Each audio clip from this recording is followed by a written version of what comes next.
So, recently I've made an observation, and specifically, it's the importance of questioning. And this is one that Albert Einstein also made. He said, the important thing is not to stop questioning. Curiosity has its own reason for existence. And, well, let me really actually tell you what I mean here by giving you some context. So, as I mentioned in one of my previous videos or entries, if you will, of documenting my journey, I I got a job because circumstances led me to getting a job, and I spent a couple of years working on thinking I was building a big and successful business when really I was building myself. And in the end, I just had to get a job. I didn't have to, but I chose to contribute to my family and invest in myself better. And the point is that initially my plan was just to get some job just to make an income. And specifically, I wanted a job as a lifeguard because that's the one I had before. And I thought I still had the qualification for it, but I didn't. It had run out by then. And so instead, I applied for a job as a delivery driver slash postman for the Royal Mail in the UK. And that's a 30-hour contract. But the thing is that when I started working initially, it took me a lot longer because I was learning and getting used to everything. And so I was just overwhelmed kind of some days because some days I worked almost 12 hours on one of the days. I also got a bit ill because I got drenched on one of the days and it was cold and windy. And that's besides the point. The point is that I didn't realize, but at that point I'd forgotten what truly was my goal. Because when I was working that job, and I still am by the way at the moment, I was also thinking about doing a course again to get to become a lifeguard and getting the job as a lifeguard, but specifically getting a 35-hour contract. And my thinking behind that was, well, it's better money, and well, the pay rate is better, it's more hours, and on weekends you get time and a half. And the only issue was that on some days I would be starting work at around 6:30 a.m., which doesn't leave me much time in the morning for deep work. And I was going for it anyway. But in the end, I asked myself, well, actually, no, hold on. What really matters to me here? And what do I want, really? Like, really, what do I really want here? And I came to realize that actually, I'm not optimizing for a job that will make me as much money as possible at all. Instead, all I want is a job that will earn me a basic income, just an income, so I can provide or contribute to my family and invest in myself. And ideally, a job that I actually like and one that requires not much more than my time, and that's all. And what I mean by that is it doesn't require much thinking and stressing and brain power. It just requires me to be there, and that's it. Because if I can just be there and I'm getting paid for my time, then that means I can spend my time there also thinking about my work that I want to do when I come home. And well, the lifeguard job is the perfect job for that, and specifically a 12.5 hour contract rather than 35. Earlier on, I kind of neglected that contract. I'm not sure if neglect is right here, but I kind of ignored it and thought, nah, 12 and a half. Why would I want that when there's a 35-hour contract? That's another thing is that that's far higher status. You know, having a 5-hour contract in the building, it's like, you're closer to being a manager.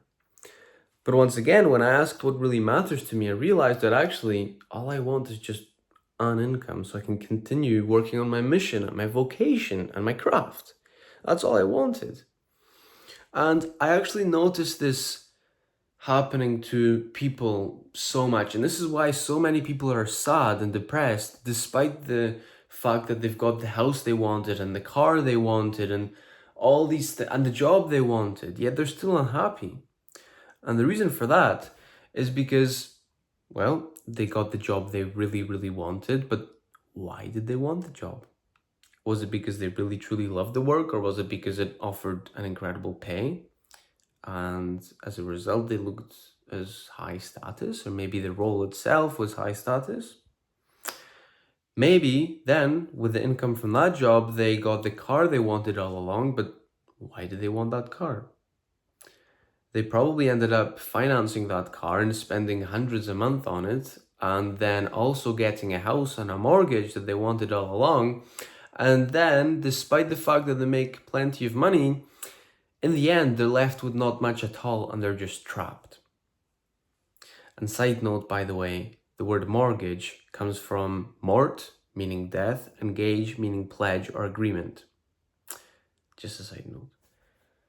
And so, yeah, and then people are left just unhappy and dissatisfied with their lives. And why is that? It's because we don't question enough. Why really do I want this car? Why am I about to do this? What really do I want here? What do I want in my life? What truly matters to me? Who really am I? What am I great at? What do I love?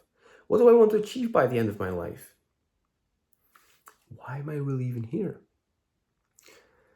And I say all this because it's so sad that there are so many people I've noticed work a job their entire lives and they get to 60 and they've been chasing retirement because they just think this is the path. I just follow this path. I work the job, I retire, I'm happy. But we just forget to question the path and everything, just everything. And by the way, of course, questioning, this isn't about being a random skeptic. Quite the opposite. It's about healthy skepticism. Because if we don't have healthy skepticism, then, well, we're just blind sheep. And the reason Leonardo da Vinci over here was so incredible during his lifetime is because he remained curious and continued to question throughout his entire life. And he just did not accept any dogma or anything. And, well, it did even happen to him a couple of times. But overall, he really questioned a lot. And the lesson there is that none of us are immune to it, but the important thing is just to try, really to question. So I really hope this helps you, and maybe in your day you begin to question the big and little things in your life. For example, here's another small example before I wrap this up. Today, while I was taking a quick break from my deep work, I went outside in the sun and I saw a bee flying around, and also a wasp, and also a fly flying around some flowers in my garden.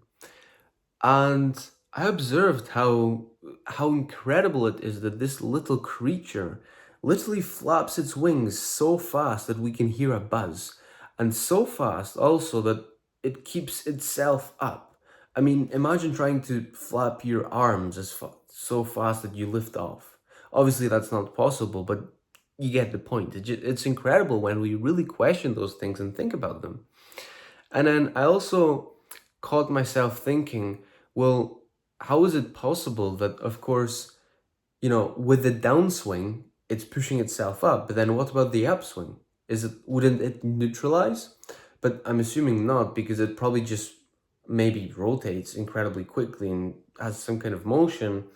And I'm not sure. I know that in the case of birds, their wings are actually curved. And what this does is similarly to a plane, and by the way, I'm pretty sure the wings for planes took inspiration from birds. I think they're flat on the bottom and then curved on the top.